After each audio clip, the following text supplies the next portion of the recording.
뉴스 시작합니다. 저는 동정민입니다. 우리뿐 아니라 전 세계 증시가 암울했던 하루였습니다. 시작은 미국이었죠. 미국 증시가 2년 3개월 만에 최대 폭으로 떨어졌는데요. 그 원인은 물가 상승 인플레였습니다. 미국의 물가가 정점은 지났다고 예상을 했는데 막상 뚜껑을 열어보니 지난달 소비자 물가 지수가 8.3%나 치솟았거든요. 이 물가를 잡기 위해 다음 주 예정된 미국 기준금리 인상폭이 1%포인트에 달할 거란 전망까지 나오는 상황. 우리에게도 금리 인상 압박은 더 커지게 생겼습니다. 충격에 빠진 미국 소식부터 워싱턴 유승진 특파원이 전합니다. 미국의 지난달 소비자 물가 지수가 전년 동월 대비 8.3% 치솟았습니다. 두 달 연속 둔화됐지만 시장의 예상을 뛰어넘는 수준입니다. 국제 유가 하락으로 휘발유 값은 안정세를 찾았으나 식료품 물가가 11.4% 치솟았습니다. 43년 만에 가장 큰 상승폭입니다. Right now groceries is very expensive for people that can't afford to buy groceries. 외식이 부담스러워 배달을 시키려 해도 부가 비용이 더 들어가는 실정입니다. 미국 서민들이 즐겨 찾는 중저가 피자 브랜드에서 성인 서너 명이 먹을 수 있을 만한 19.19달러짜리 피자 한 판과 콜라 4캔을 시키면 매장 배달비 0.99달러에 세금 3.3달러, 배달 플랫폼 이용료 3.99달러, 배달 수수료 6달러까지 붙어 우리 돈 6만 원을 훌쩍 넘깁니다. 물가에 큰 영향을 미치는 주거 비용도 1년 새 6.2%나 올랐습니다. The biggest thing is though the rent. We used to have a lower price now, so from $600 to $800, that's $200. So it's a big rise. 시장 예상을 뛰어넘는 발표에 나스닥 지수는 2년여 만에 최대 폭인 5% 이상 폭락하는 등 미국 3대 지수도 일제히 떨어졌습니다. 급격한 기준금리 인상으로 경기 침체의 골이 더 깊어질 수 있다는 우려 때문입니다. 앞서 금리를 0.75%포인트 올리는 자이언트 스텝을 2번 연속 밟은 연준은 공격적인 인상 기조를 예고했습니다. 자이언트 스텝을 한 번 더 단행하거나 아예 한꺼번에 1%포인트 끌어올리는 이른바 울트라 스텝 가능성도 점쳐지고 있습니다. 예상을 웃도는 미국 물가 고공행진에 다음 주 기준금리 대폭 인상으로 장기간 긴축 행보가 불가피해졌습니다. 워싱턴에서 채널A 뉴스 유승지입니다. 주가도 문제지만 우리에겐 환율이 발등에 떨어진 불입니다. 지난 3월에 달러당 1,200원을 뚫더니 6월에 1,300원을 지나 지금은 1,400원을 눈앞에 두고 있습니다. 환율이 오르면 물가는 더 오르는 악순환입니다. 강유현 기자입니다. 오늘 원달러 환율은 전날보다 17.3원 오른 1,390.9원에 마감했습니다. 글로벌 금융위기 당시인 2009년 3월 30일 이후 최고치입니다. 장중엔 1,395.5원까지 치솟았습니다. 코스피도 전날 대비 1.56% 하락한 2,411.42에 마감했습니다. 국내 금융시장이 충격을 받은 것은 미국 연방준비제도가 물가를 잡기 위해 다음 주 기준금리를 1.0%포인트 올릴 수 있다는 전망이 나오기 때문입니다.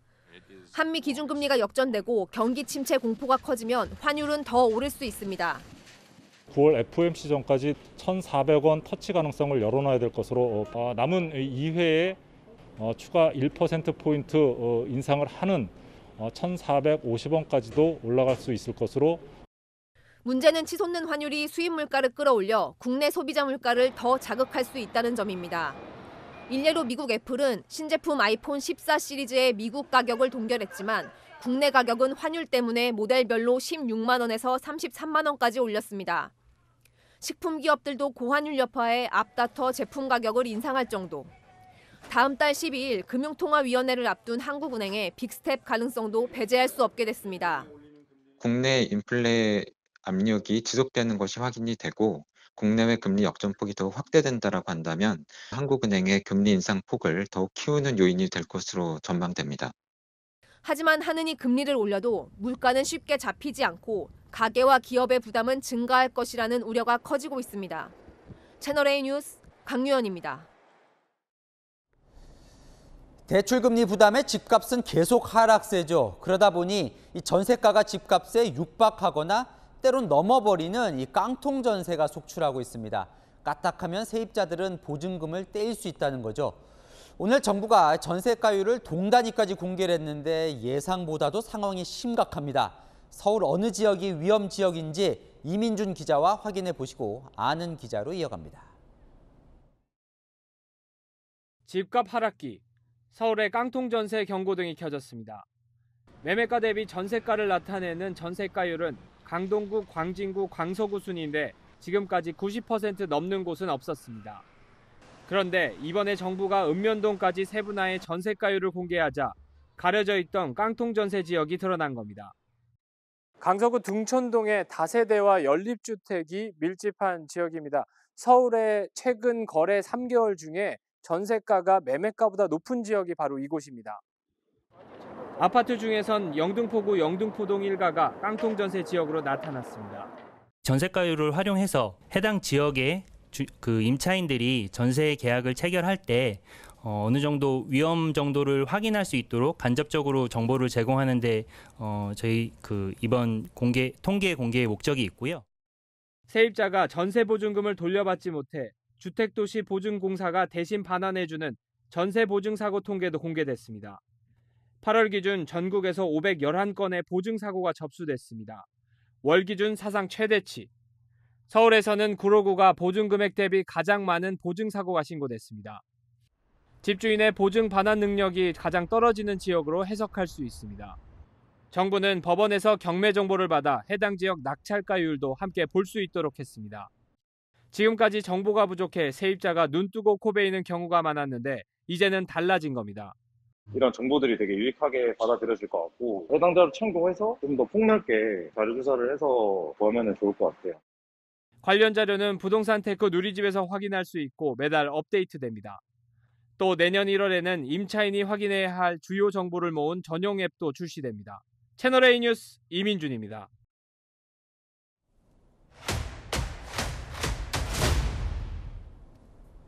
아는 기자, 아자경제산업부 안건우 기자 나와 있습니다. 깡통 전세 상황이 심각하다고 지금 전해드렸는데 일단 깡통 전세 이게 정확히 뭡니까? 진짜 얘기 많이 나왔죠. 네. 이게 전세값이 집값보다 비싸기 때문에 전세금을 떼일 수 있는 좀 그런 위험한 집을 말합니다. 오래된 부동산 업계 용어인데요. 여기 집이 있습니다. 집주인이 대출을 받고 전세금으로 집을 마련합니다. 그런데 부동산 시장이 침체되죠. 집값이 하락합니다. 그럼 집을 처분해도 전세금을 세입자에게 내줄 수 없는 상황이 됩니다. 깡통 전세 걱정은 부동산 시장 상승기에는 나오지 않습니다. 그런데 1년 전부터 시장이 좀 이상하다 이런 목소리 나왔죠. 그러다 올해 들어서 부동산 경기가 확 꺾이면서 최근 3개월간 깡통 전세가 속출하고 있는 상황입니다. 자, 매매가에 비해 이제 전세가가 어느 정도인지가 전세가율인데 오늘 공개가 됐습니다.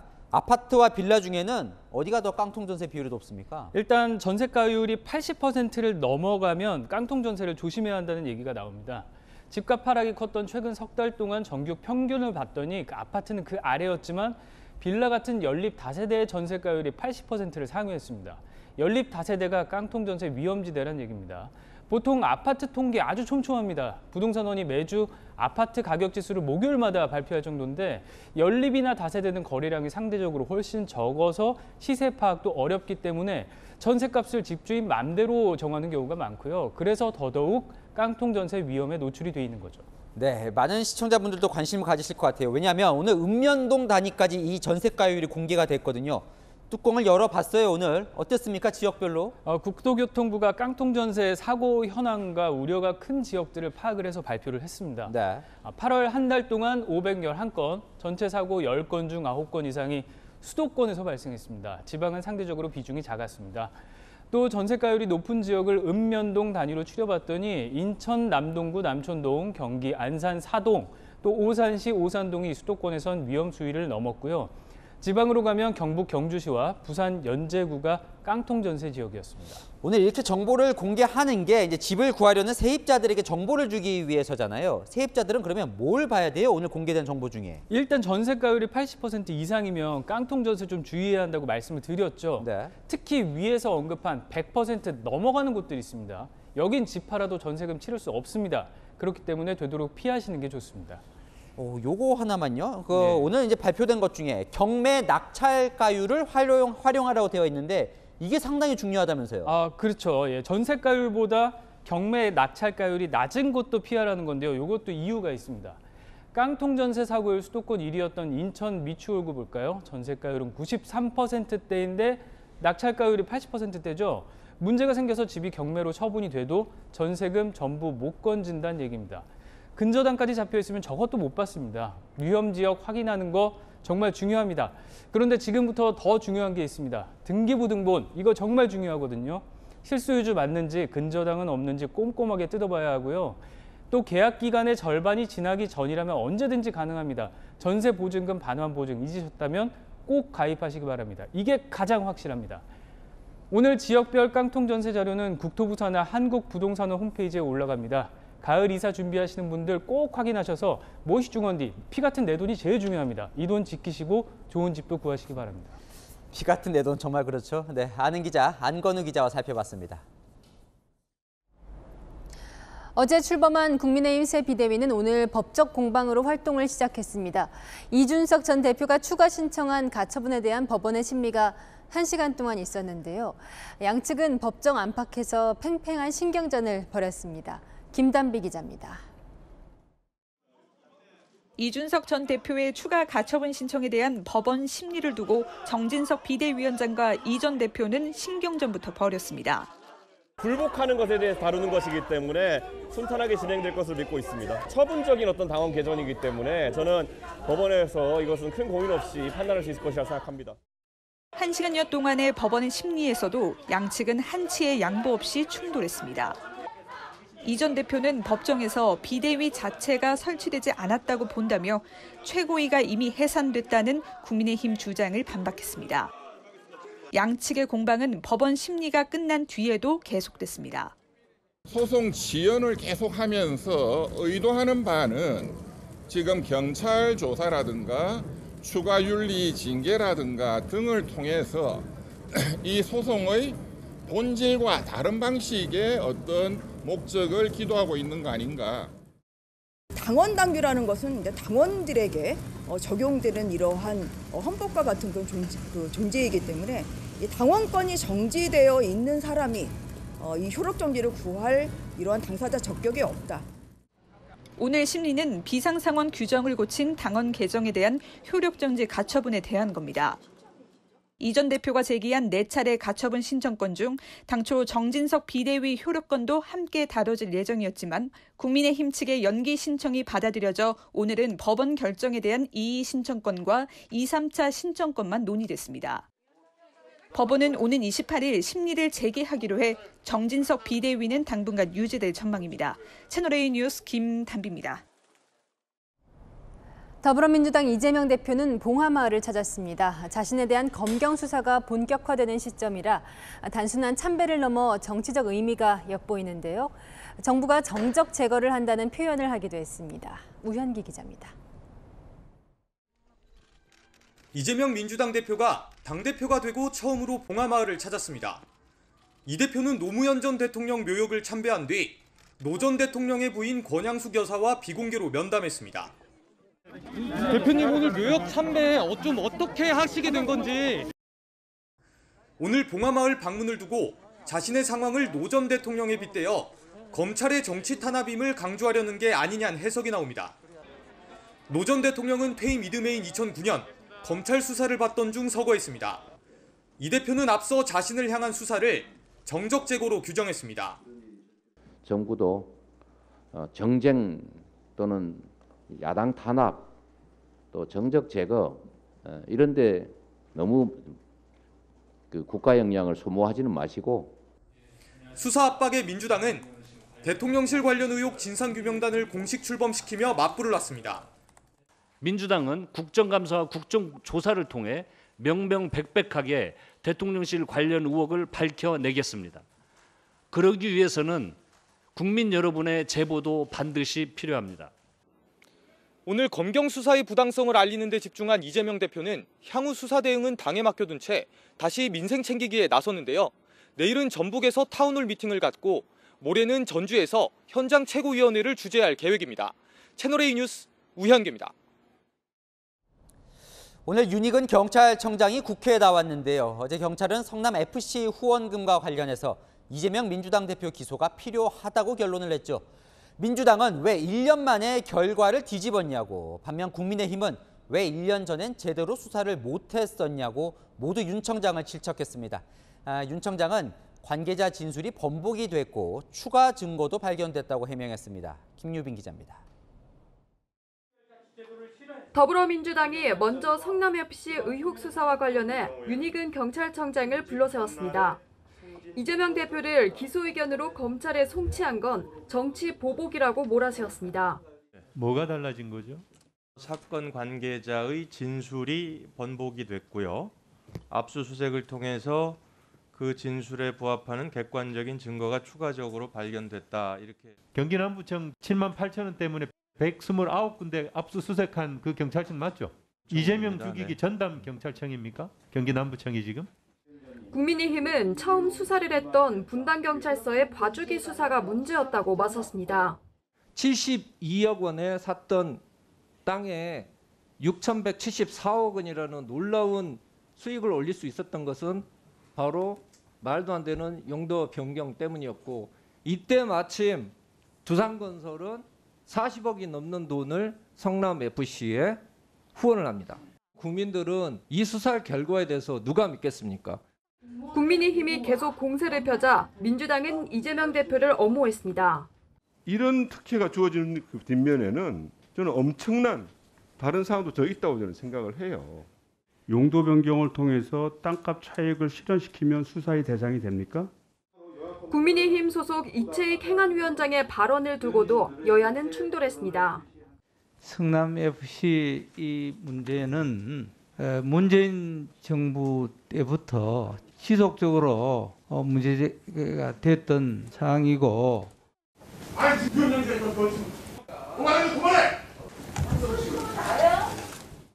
여야 감정 싸움 끝에 국회 행안위는 국정감사 일정도 확정하지 못한 채로 파행됐습니다. 채널A 뉴스 김유빈입니다.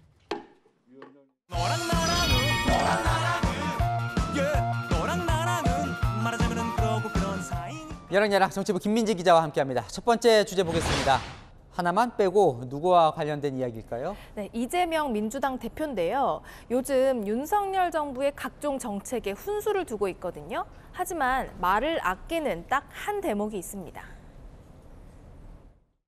미국과의 관계에서 국익 중심의 실용외교라는 시각으로 반드시 접근해 주시고, 지금 저희 쌀값이 지금 심각하다는 거 아닙니까? 시장 격리라고 하는 제도가 있는데 지금 정부에서 안 하는 이유는 뭐고? 의미상 6관왕을 수상했다고 합니다. 문화예술에 대한 관심과 지원을 대폭 늘려야 된다는 말씀입니다. 수사 결과가 뒤집혔는데 지금 어떻게 보실까요? 경찰에 물어보시죠. 왜 뒤집었나?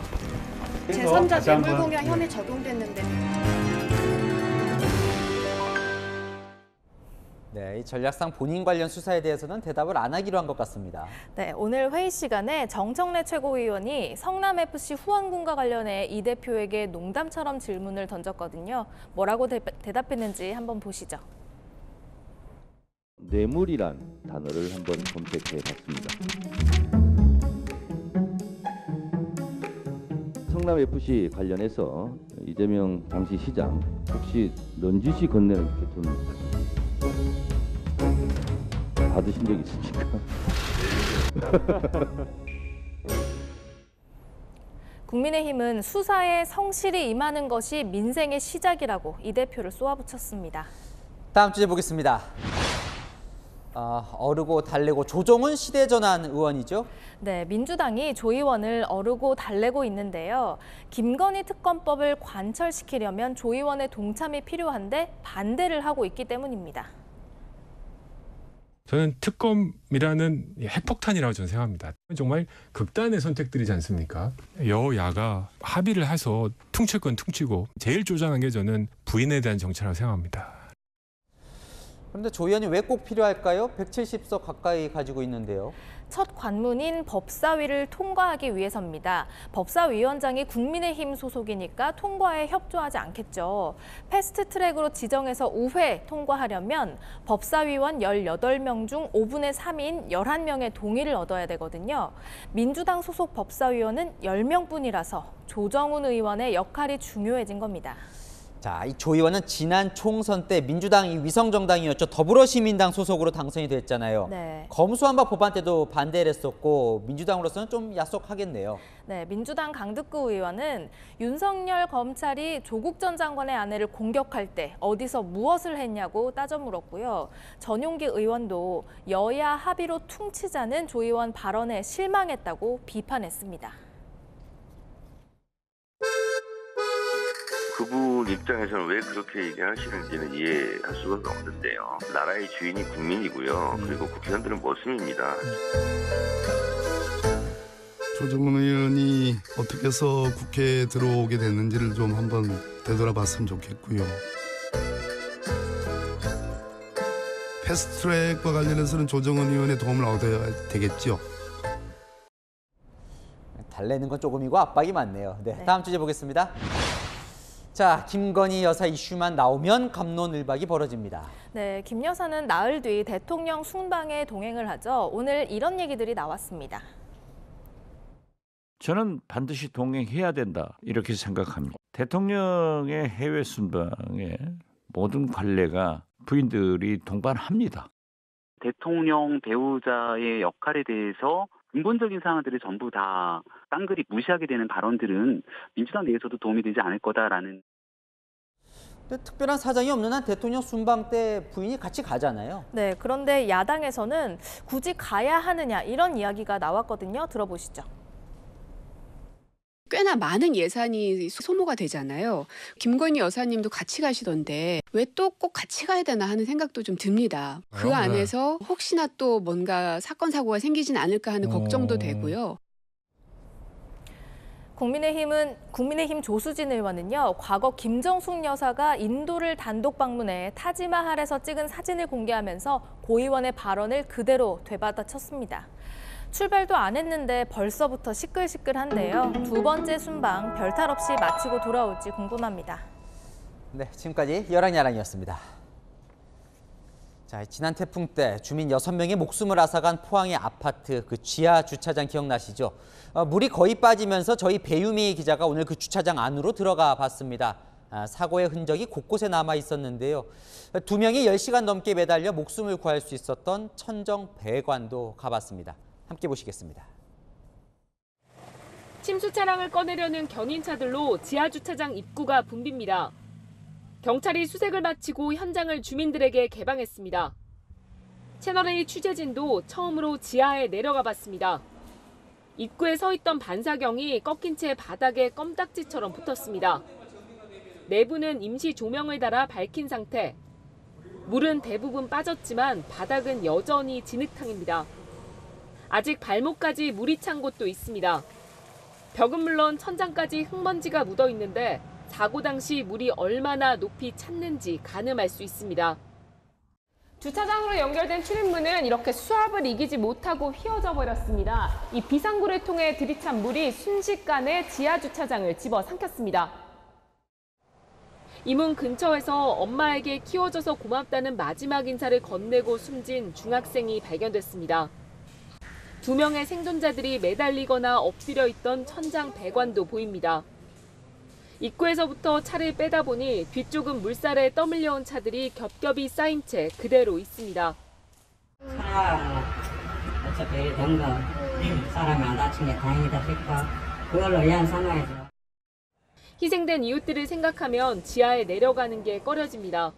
아직까지 뭐 입맛도 없고 가슴이 두근두근한 게 좀 그런 게 있어요. 그러니까 트라우마 치료를 받아야 되나 하고.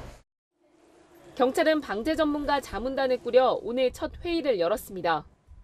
진흙이 다 치워지면 정밀 감식을 추가로 진행하고 주차장에 구조적인 문제는 없었는지, 안내 방송은 적절했는지 등 사고 원인 조사에 속도를 낼 걸로 보입니다. 채널A 뉴스 배유미입니다. 지인을 살해하고 다리에 쇳덩이를 매달아 한강에 유기한 끔찍한 사건 전해드렸습니다. 살인을 치밀하게 계획한 정황이 속속 드러나고 있습니다. 김지윤 기자가 보도합니다. 한강 아라뱃길 살해 유기 사건의 피의자 40살 오모 씨가 수사망에 처음 포착된 건 지난 8일과 9일 사이입니다. 아라뱃길에서 10kg짜리 바벨 원판에 묶인 40대 남성의 시신이 발견되기 바로 전이었습니다. 당시 경찰은 실종 사건으로 보고 주변 사람들을 상대로 탐문 수사에 집중하고 있었습니다. 지난 8일 오전 남성의 가족이 실종 신고를 했기 때문입니다. 경찰은 오 씨에게도 전화를 걸어 피해자의 행적을 물었습니다. 오 씨는 술을 마신 뒤 차에서 함께 잠들었는데 일어나 보니 피해자가 없었다고 허위 진술을 하고는 잠적해버렸습니다. 하지만 상황은 급반전됐습니다. 9일 오전 발견된 시신이 실종자의 신원과 일치한 겁니다. 시신에 바벨까지 묶인 사실이 확인되자 경찰은 살인사건 수사로 전환해 오 씨를 추적하기 시작했습니다. 오 씨가 유력 용의자로 지목된 건 진술 때문이었습니다. 오 씨가 같이 잠들었다고 말한 장소에 차량 주차 기록이 없었던 겁니다. 지난 11일 경남 거제도에서 체포된 오 씨는 범행을 사전에 치밀하게 계획한 걸로 조사됐습니다.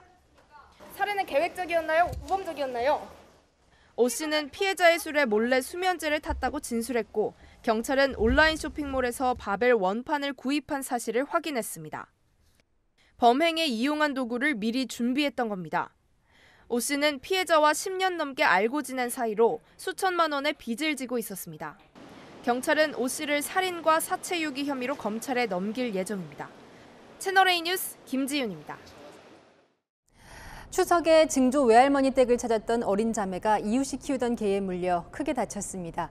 4살 동생이 먼저 공격을 당하자 7살 언니가 개를 물면서 동생을 구하려 했습니다. 공국진 기자입니다.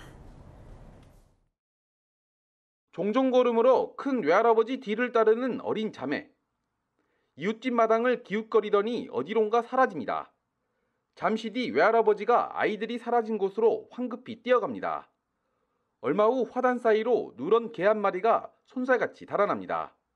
목에는 기다란 목줄이 매달려 있습니다. 추석 당일인 지난 10일 낮 12시 40분쯤 친척집을 찾은 4살, 7살 자매가 이웃에서 키우던 개에 물려 크게 다쳤습니다. 애기들이 가길래 내가 쫓아갔어요. 보더니 작은 애를 물고 있더만요. 한 잔 막 때렸더니 걔가 놓더라고요. 그리고 애기를 내가 들고 나왔죠. 4살 동생은 양쪽 귀가 찢어지고 머리와 목을 물려 대학병원 중환자실로 옮겨졌습니다. 7살 언니는 동생이 공격당하자 개 꼬리를 잡아당기고 물면서 동생을 구하려고 했습니다. 언니도 이 과정에서 왼쪽 팔을 개에게 여러 차례 물렸습니다. 작은 애를 물었으니까 큰 애가 꼬랑지를 물었겠죠. 털이 이빨에 엄마 여기 털 깼다고 좀 빼달라고 했대요. 견주는 평소 개를 평상에 묶어두는데 그날은 손님이 많아 다른 곳으로 옮겨 단단히 묶어뒀는데 그만 사고가 났다고 말합니다. 말씀하고 하나 쪽은 까딱도 없어요. 걔도 맹견한 게 그날 해들이 다킬한 게 그래서 옮겨놓은 거예요. 두 아이는 생명엔 지장이 없지만 공격했던 개가 광견병 예방주사를 맞지 않아 며칠 더 경과를 지켜봐야 하는 것으로 알려졌습니다. 견주는 피해자 가족에게 사과하고 개를 안락사시키겠다고 말했습니다. 채널A 뉴스 공국진입니다. 동물 학대 사건도 있습니다. 강아지를 오토바이에 매달아 끌고 다닌 주인이 입건됐는데요. 개가 발바닥을 크게 다쳤는데도 주인은 예뻐서 산책을 시켰다고 말합니다. 김태영 기자입니다. 강아지 한 마리가 사륜 오토바이에 쇠사슬로 묶인 채 끌려갑니다. 강아지가 끌려갔던 길에는 핏자국이 선명하고 강아지 발바닥은 너덜너덜해질 정도로 상처가 심합니다. 그런데도 70대 반려견 주인은 예뻐서 산책 중이라고 말합니다. 내가 좀 달리기를 위해 뭐야. 다녀가잖아요. 아니 이게 운동이냐고요. 남성은 혼자 살며 강아지 3마리를 입양해 키웠는데 다른 강아지들도 학대를 받았던 것으로 추정됩니다. 3마리 아이들을 데리러 갔죠. 근데 아니나 다를까 나머지 2애들도 발바닥에 다 달아있는 거예요. 견주는 결국 강아지 3마리에 대한 소유권 포기 각서를 썼고 강아지들은 새 주인들에게 입양됐습니다. 경찰은 동물보호법 위반 혐의로 70대 남성을 입건했습니다. 최근 전국에선 반려동물 학대 사례가 잇따르고 있습니다. 몸통에 70cm 화살이 관통된 강아지, 코만 드러낸 채 산채로 묻힌 개, 테이프로 입이 감긴 채 앞발이 등 뒤로 꺾여 있던 반려견까지 범인은 아직 잡지도 못했습니다. 동물보호법을 위반하면 3년 이하의 징역에 처할 수 있지만 최근 5년간 입건된 4,200여 명 중 구속된 사람은 단 4명뿐입니다. 채널A 뉴스 김태형입니다. 남의 이름으로 개통한 휴대전화 유심칩, 이른바 대포 유심칩을 무더기로 팔아넘긴 일당이 적발됐습니다. 이런 대포 유심칩 주로 보이스피싱이나 가상화폐 사기에 이용됐습니다. 배영진 기자입니다. 경찰이 대전의 한 휴대전화 매장을 압수수색합니다. 이곳에선 다른 사람의 명의로 개통한 이른바 대포 유심 160개가 나왔습니다. 대포 유심을 팔아온 또 다른 매장에 경찰이 들이닥칩니다. 보이스피싱 이런 데 파는 것 때문에 왔어요. 핸드폰을 파죠? 유심칩. 점주들은 지난 2020년 10월부터 지난 5월까지 선불 유심 7,700여 개를 타인 명의로 개설해 범죄 조직에 팔아온 혐의를 받고 있습니다.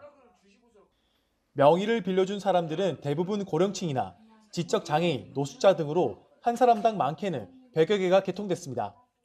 6만 원 받았어요. 그냥 아무 이상 없으니까 아무 걱정하지 마라. 그러고서 세 번까지만 하면 된다 그러더라고요. 한 번 하고서 한 3개월 있다가 또 한 번 하고 후회스럽죠. 점주들은 이렇게 개통한 유심을 개당 30만 원을 받고 범죄 조직에 넘겼고 일부는 중국에도 보냈습니다. 이렇게 넘어간 유심은 보이스피싱과 가상자산 투자 사기 등에 사용됐고 피해액만 420억 원에 달합니다. 대포 유심을 팔아넘긴 일당은 5억 7천만 원을 벌었습니다. 총책 같은 거는 모 지역에서 20년간 휴대폰 대리점을 하고 있습니다. 매장이 운영이 안 되다 보니까 각종 생활 이런 등을 사용하기 위해서 경찰은 대포 유심을 판매한 7명을 구속하고 명의를 빌려준 61명도 불구속 입건했습니다. 채널A 뉴스 배영진입니다.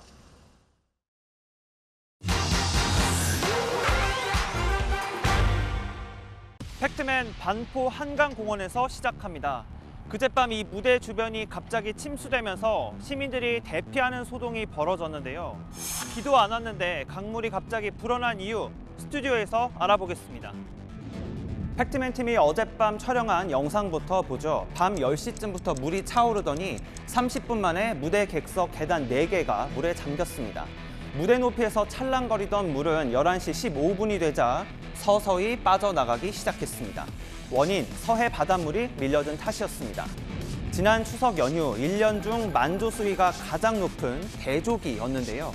그젯밤 강화대교의 만조 시각은 저녁 7시 20분쯤이었고 수위는 최고 7m까지 예보됐는데요. 강화에서 반포까지 밀물이 밀려드는데 3시간 정도 걸리기 때문에 밤 10시쯤부터 반포 한강공원에 물이 차오른 겁니다. 원래 서해안으로 흐르는 강들은 지형이 완만해 바닷물이 높아지면 역류하는데요. 특히 한강은 바다로 통하는 하류의 물길이 좁아 바닷물이 역류하는 속도 다른 강보다 빠릅니다. 팔당댐에서 초당 300톤을 방류해도 서해안 수위가 5.5m가 되면 잠실 인근 한강 수위 역시 밀려든 바닷물로 1m 넘게 상승한다는 연구 결과도 있습니다. 서울시는 그제처럼 시민들이 고립되는 사고를 막기 위해 앞으로는 수위 상승을 경고하는 표지판을 설치하고 안내 방송도 하겠다고 밝혔는데요.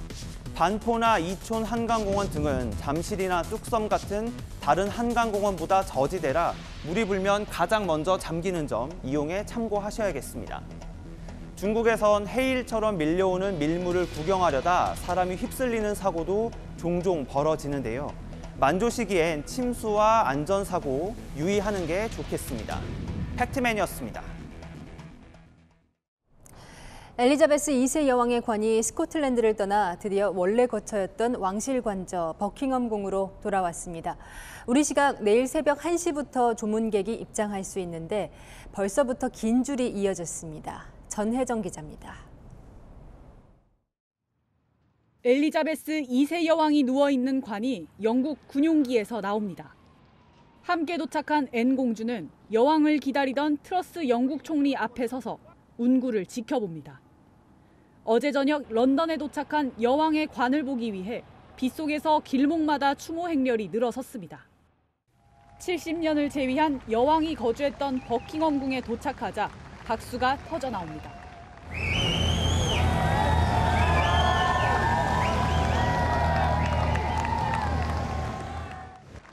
군중들은 휴대전화 불빛으로 여왕이 가는 길을 밝혔습니다. As we were watching the hearse go past, it was a oh gosh, there it is, which I suppose a lot of people would be reacting in the same way. 런던을 찾은 관광객들도 버킹엄궁 인근을 찾아 여왕을 추모했고 日本人はイギリスにすごく親愛を持っています。いろんな意味も込めて女王様にお礼を言いたくて来ました。ご冥福をお祈りします。 일부 시민들은 영국 국민의 캐릭터인 패딩턴 베어를 놓고 갑니다. I wanted to reflect the Queen's sense of humour. Thought Paddington might just last a little bit longer than some of the flowers. So. 올해 공개된 재임 70주년 기념 단편 영화 속 패딩턴 베어와 티타임을 가졌던 여왕의 소탈한 모습을 떠올린 겁니다. You would like a marmalade sandwich. I keep mine in here. 찰스 3세 등 영국 왕실 관계자들의 추모 예배가 끝나면 관은 웨스트민스터 홀에 안치됩니다. 오는 19일 아침까지 나흘간 일반인 조문객을 맞기 위해서입니다. 웨스트민스터 홀엔 이미 인파가 몰려들었고 영국 정부는 조문 대기줄만 최대 7.5km에 달할 것이라고 안내했습니다. By chance, I found out this is going to be the start of the queue. I decided then I'm going to be the first person, so I just stay on.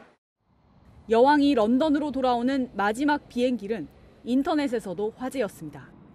이동하는 공군기 위치를 살펴보기 위해 항로 추적 웹사이트에 479만 명이 조회했고 유튜브에서 중계된 동영상도 32만 명이 접속했습니다. 채널A 뉴스 전혜정입니다.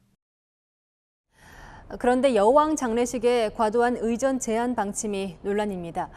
조 바이든 미국 대통령과 우리 대통령 등 주요국 정상들도 단체 버스를 타야 할 수 있는 상황입니다. 염정원 기자입니다. I don't know what the details are yet, but I will be going. 닷새드 열리는 엘리자베스 2세 여왕의 장례식에 조 바이든 미국 대통령과 윤석열 대통령을 포함해 독일, 프랑스 등 주요국 정상들이 잇따라 참석 의사를 밝혔습니다. 정상급 참석 인원만 500명에 달할 것으로 알려졌습니다. 영국 정부가 나라별 장례식 초청장을 단 2장으로 제한한 게 이 정도입니다. 도널드 트럼프 전 미국 대통령이 초대 명단에서 제외됐고 나루히토 일왕 부부의 참석으로 기시다 총리도 갈 수 없게 됐습니다. 両陛下に国葬へのご参列をお願いをすることとしたものであり、岸田総理を含めその他の参列者については予定はしていません。 전쟁 범죄국으로 낙인 찍힌 러시아, 벨라루스, 미얀마는 아예 초청 대상에서 제외됐습니다. 전용기가 아닌 민용기를 이용하고 장례식장까지 버스를 이용해달라는 의전 방침은 논란이 됐습니다. 경호와 의전 문제로 불만이 제기되자 영국 총리실은 단순 지침일 뿐이라며 번복 가능성을 언급했습니다. 왕위를 물려받은 찰스 3세 국왕의 자질 논란도 다시 불거졌습니다. 즉위 선언문 서명 당시 화를 내던 모습에 이어 어제는 힐스버러 성 방명록 서명도 중 손에 묻은 잉크 때문에 짜증내는 모습이 그대로 노출된 겁니다.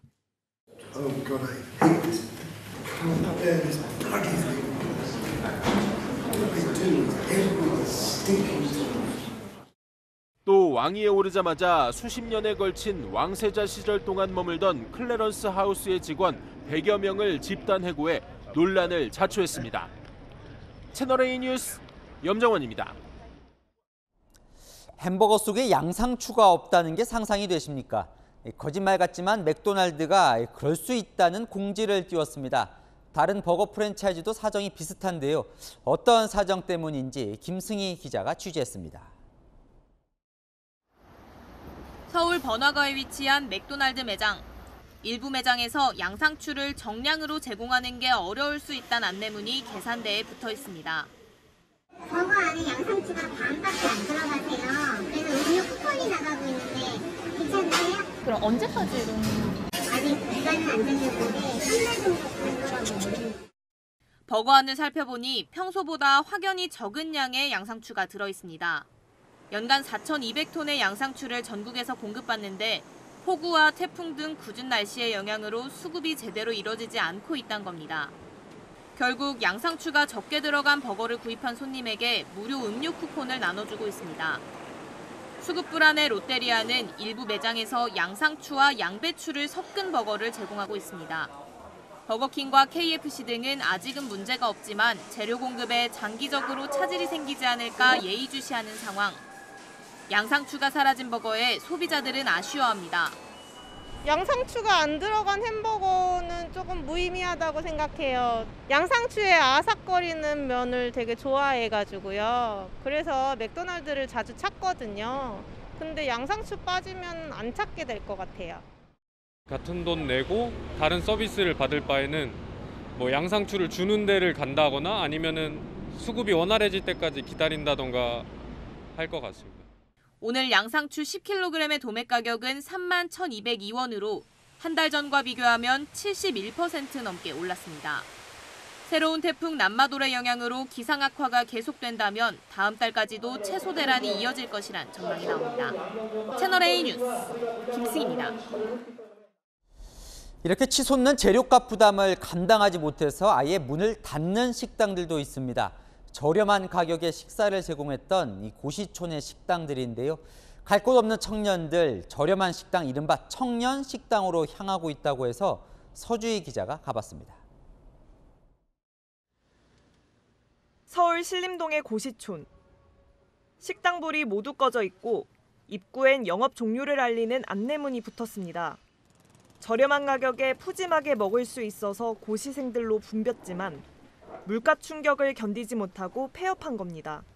우리는 손해보는 상태야. 마진이 안 남는 거는 고사하고 고기값이 오르고 그다음에 뭐 다른 양념값, 뭐 다 밀가루값 이런 게 다 조금 오르더라고. 올해 벌써 요금차 2군데 했어요. 자기 건물에서 고시식당을 했는데도 한 2-3달 만에 손들어 버렸어요. 뷔페식으로 운영되는 고시식당의 한 끼 식사비는 6,500원 정도. 잇따른 폐업에 고시생들은 저렴한 식당들을 찾아 나섰습니다. 요즘에 관공서 같은 곳에서 외부인을 받아주시는 곳은 굉장히 좀 저렴한 가격으로 이용할 수 있는 걸로 알고 있는데. 시장 골목 한켠에 자리 잡은 식당. 천주교 수도회가 운영하는 곳인데 점심시간이 되자 청년 손님들로 꽉 찹니다.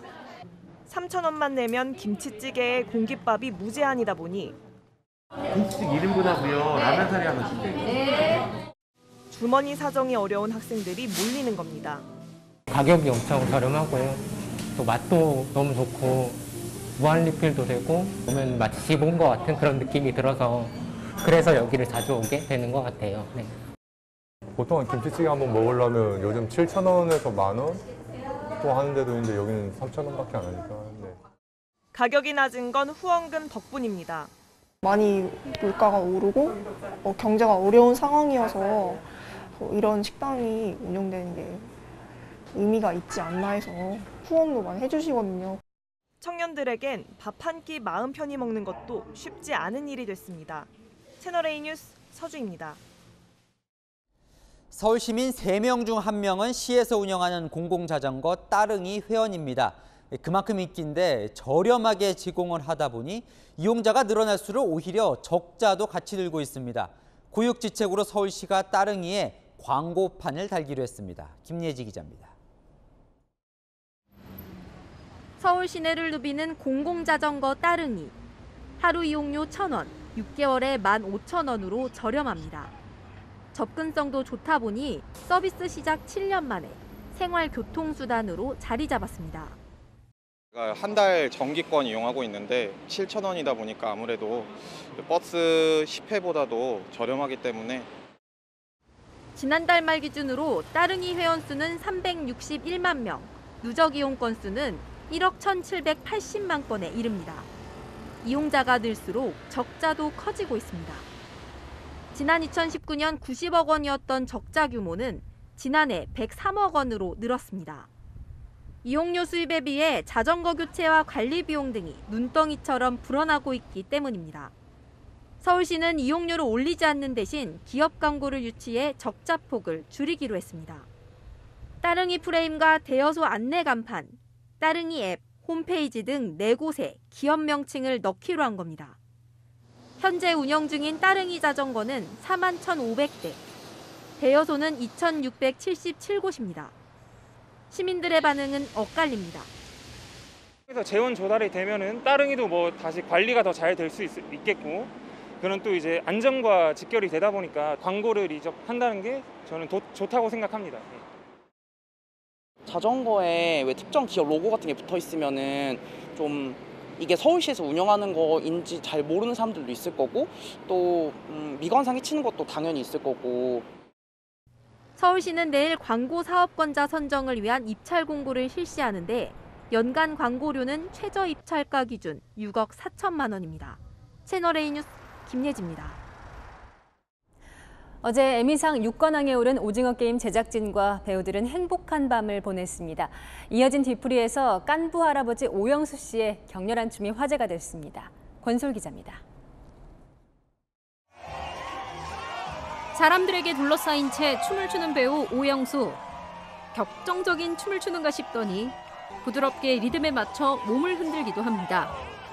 한박 웃음을 띠고 있는 황동혁 감독도 눈에 띕니다. 78살이란 나이가 무색할 정도로 열정적인 몸짓에 주변에선 환호성이 쏟아집니다. 어제 미국 에미상 시상식 뒤풀이의 주인공은 깐부 할아버지 오영수였습니다. 영상의 조회수는 60만 회를 넘었습니다. 우리는 깐부잖아. 미국 방송계의 최고 권위를 자랑하는 에미상에서 6관왕에 오르는 새 역사를 쓴 오징어 게임. 오영수 역시 탄탄하고 감동적인 연기를 인정받으며 에미상 나무조연상 후보에 올랐습니다. 구슬치기도 저도 했어요.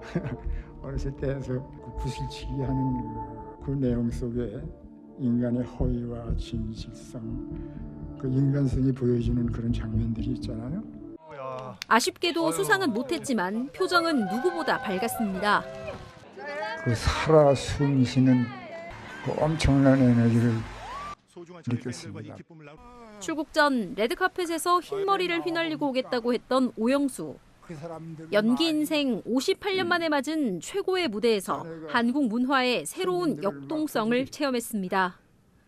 나약성이라고 할까, 민족의. 근데 지금은 이제 그렇지가 않은 것 같아요. 다른 민족들한테의 교감성도 달라지고 위상이 많이 높아졌다. 채널A 뉴스 권솔입니다. 중국의 박물관에 한국사 연표가 전시됐는데 고구려와 발해가 제외됐습니다. 심지어 한중수교 30주년을 기념한 전시회였고 우리가 보낸 자료를 무단으로 수정한 겁니다. 우리 정부는 즉각 시정을 요구했습니다. 공태현 특파원이 현장 취재했습니다. 중국 국가박물관 입구에 직원들이 모여 있습니다. 연표 앞을 담당하는 직원은 영상 촬영을 금지하며 대기 중입니다. 한중수교 30주년을 맞아 지난 7월부터 열린 한중일 청동기 전시회에서 고구려와 발해를 제외한 한국사 연표가 논란이 되자 삼엄한 분위기입니다. 지금도 신라 백제의 가야에 대한 설명은 있지만 고구려가 빠져 있고 통일신라와 같이 있어야 할 발해는 보이지 않습니다. 하단엔 우리 국립중앙박물관 제공이라고 적혀 있지만 중국 측이 재편집한 겁니다. 원삼국 시대를 소개할 때도 북방 역사는 빠졌습니다. 고구려가 포함된 삼국시대는 건너뛰고 통일신라시대 유물을 소개하고 있습니다. 고구려가 멸망했다는 간단한 설명만 보입니다. 우리 측이 제공한 연표와 다르게 전시된 사실을 확인한 우리 정부는 즉각 시정 조치를 요구했습니다. 전시장 입구에는 시진핑 주석이 한중일 문화관계를 촉진하고 삼국의 이해관계를 기대한다는 발언이 적혀 있지만 한국의 사과 요구에도 수정은 되지 않고 있는 모습입니다.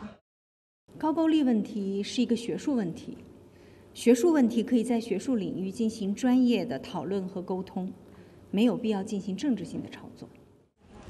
지난 2004년 고구려사를 놓고 중국과 분쟁이 벌어졌을 때 양국은 역사 문제로 우호 협력이 손상되는 걸 막자며 구두 양해 사항에 합의했지만 이를 위반한 셈입니다. 한중수교 30주년에도 중국은 동북공정 의도를 숨기지 않고 있습니다. 베이징에서 채널A 뉴스 공태현입니다. 우크라이나군의 반격이 그야말로 파죽지세입니다. 서울 면적의 5배에 이르는 땅을 되찾았다고 발표한 지 불과 하루 만에 탈환 면적이 또 2배로 늘어났습니다. 러시아는 각종 무기를 남겨두고 황급하게 철수했습니다. 이다혜 기자입니다. 한 농부가 트랙터를 동원해 러시아군이 남기고 간 탱크를 밀고 갑니다. 러시아군을 뜻하는 알파벳 Z가 선명한 탱크도 버려졌습니다. Біжали як миші. Біжали, бросали все. Техніку, своїх людей. Був навіть труп, якого поранили. 우크라이나가 현지 시각 12일 러시아군에게서 6,000제곱미터 이상을 탈환했다고 밝혔습니다. 서울 면적의 10배에 달하는 것으로 불과 하루 만에 탈환 면적이 2배로 늘었습니다. никто даже не знал ни о чем. Тихонечко ушли. 탈환한 마을에선 러시아군이 철수하며 버리고 간 탄약과 무기, 전투 식량 같은 군수품들이 쏟아져 나왔습니다. Там дальше лучше, там. Це у нас російський ленд-ліз? Да. 전문가들은 우크라이나군의 최근 선전을 두고 미국의 최첨단 무기 지원을 주요 요인으로 꼽았습니다. 고속기동 포병 로켓 시스템 하이마스는 러시아군 주요 기지를 정밀 타격했고 고속 대레이더 미사일은 러시아군의 방공 시스템을 무력화시켰습니다. 반대로 동원령 없이 의용군과 모병에 의존해온 러시아군이 한계에 부닥쳤다는 분석도 나옵니다. 푸틴 러시아 대통령에게는 위기입니다. 수도 모스크바와 상트페테르부르크 등 18개국 대표 40여 명이 푸틴 탄핵을 청원하는 등 내부 동요가 확산되고 있습니다. 채널A 뉴스 이다혜입니다. 중국인들은 숫자 6이 물 흐르듯 순조롭다는 의미의 흐를 유자와 발음이 같아서 참 좋아합니다. 이 숫자 6이 9개 들어간 휴대전화 번호를 놓고 경매가 붙었는데 시작가가 무려 27억 원에 달합니다. 나라박 소식 박수유 기자입니다. 중국 최대 전자상거래 업체 알리바바의 경매 사이트에 올라온 숫자 11자리입니다. 숫자 6이 9개 들어간 휴대전화 번호를 놓고 경매에 붙인 시작가가 27억 원입니다. 무르르듯 모든 일이 순조롭다는 한자 흐를류와 발음이 같은 숫자 6은 중국인들이 가장 선호하는 번호 중 하나. 경매에 응하는 데만 보증금 1억 4천만 원이 필요합니다. 교차로를 향해 총알처럼 질주하는 차량. 차량들을 들이받은 뒤 불길에 휩싸입니다. 시속 209km 속도로 운전해 6명을 숨지게 한 뒤 본인이 조울증 환자라며 유죄를 인정하지 않은 간호사 니콜 린턴의 보석 신청은 거부당한 것으로 알려졌습니다. 검진을 받으러 병원으로 향하던 임신 8개월 여성과 뱃속에 있던 태아도 사망자에 포함됐습니다. 젓가락으로 말벌을 쥐고 있는 남성. 最近点赞不够，8万喊来凑。今天给你们表演一小段讽刺娘子8万喊。 입에 넣자마자 비명을 지르고 잠시 뒤 얼굴이 퉁퉁 부은 채로 나타납니다. 팔로워 56만 명을 가진 먹방 인플루언서가 말벌 시식을 재도전하겠다고 밝혔지만 어린이들의 모방을 우려하는 목소리가 빗발쳤고 당국은 방송 전 계정을 폐쇄했습니다. 채널A 뉴스 박수유입니다. 선선해지나 싶었는데 가을 늦더위가 계속되고 있습니다. 내일도 30도 안팎의 낮더위가 이어지겠고 동해안에는 오늘 밤까지 비 소식이 있습니다. 강원 영동과 경북 동해안에 5mm 미만의 약한 비가 지나겠고요. 태풍 무이파의 간접 영향으로 모레까지 제주에는 최고 50mm의 비가 더 내리겠습니다. 제주를 비롯한 해안가에서는 강풍과 높은 너울에 주의하셔야겠습니다. 내일은 큰 일교차에 대비하셔야겠습니다. 서울과 대전 21도로 출발하겠고요. 한낮에는 서울 30도, 전주와 광주 31도까지 오르겠습니다. 다가오는 주말과 휴일에는 동쪽과 제주에 비 소식이 있습니다. 한편 오늘 새벽 제14호 태풍 남마돌이 서태평양 해상에서 발생했습니다. 아직 진로가 유동적이지만 다음 주 월요일쯤이면 서귀포 남동쪽 해상까지 올라올 것으로 보입니다. 날씨였습니다. 모든 것이 메이드 인 아메리카. 요즘 바이든 미 대통령이 자주 하는 말인데요. 미국 우선주의를 내세웠던 트럼프 전 대통령과 다를 거라 기대했지만 배터리, 반도체, 바이오 모두 미국에 공장을 지으라고 압박하고 있습니다. 이 압박엔 우리나라 같은 동맹국도 예외가 없지요. 무한 경쟁 시대, 동맹 외교는 기본이고요. 국익을 생각하는 실용 외교까지 숙제가 더 많아졌습니다. 마침표 찍겠습니다. 냉혹한 현실 뉴스에 마칩니다.